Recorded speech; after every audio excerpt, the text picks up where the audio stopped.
හැමෝම දුවන්නේ එකම රැල්ලට. මහන්සිය කොතරම්ද? රැල්ල මගහරින්න අපි කැමති නෑ. රැල්ල සුන්දරයි. හැමෝම හොඳ කියන නිසා. ඒත් දුවන්න ගියාම හරි මහන්සි. කෙලවරක් නැති ගමනක්. Taman වෙනුවෙන්ම ඇවිද යන. මොහොතකට නවතින්න. ඔබ වෙනුවෙන් එකතු කරගත් සියල්ල බිමින් තියන්න. ඔබට ඔබ මුණ ගැසේවි. ජීවිතය කියන්නේ මට කියලා ගොඩ ගහගන්න එකට නෙමෙයි.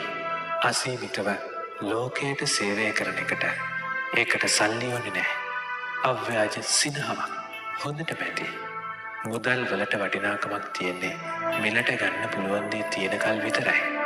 මහා ධනවතෙක් වුවත් වේදනාව ඉදිරියේ අසරණ වෙනවා. ඒ වෙලාවේ සල්ලි කියන්නේ කඩදාසි විතරයි. කොතරම් මිලාදිකුවත් ඇඳුමක එහි නොවටිනා කණ පිටක් තියෙනවා. ජීවිතයේ දෙසේමයි. එය පිළිගන්න. රැල්ලට දුවන විට ඔබේ පය පැටලී වැටේවි. ඔබේ සිහින බොඳ වී යාවි. තේරුම් ගන්න.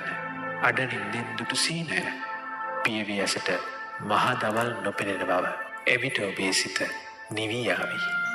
සිතේ නිවීම තිබුණේ මහා පරණ පුත්තස්සේ නෙමෙයි. අව්‍යාජ පරාර්ථකාමී ජීවිතස්සේ. ගැලවුම් කරුවාණන් අපෙන් ධර්ම පාට කටපාඩුවෙන් අහන්නේ නැහැ. ජීවිතය ගැන බලාපොරොත්තු පොදි ගහගත්ත සිත් රිද්දවනවා, තුවාල කරනවා විතරයි. වේදනා දෙන ඔබේ තුවාලයේ පාරන ගුරුවරයාට ප්‍රේම කරන්න. ඔහු ඔබව සුවපත් කරાવી සදා කාලයටම.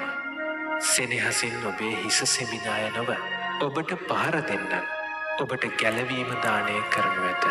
අසීමිතව ඔවුන්ට ප්‍රේම කරන්න. ඔබ නොසිතන තැනක විමුක්තිය පවතිනවා ඇත.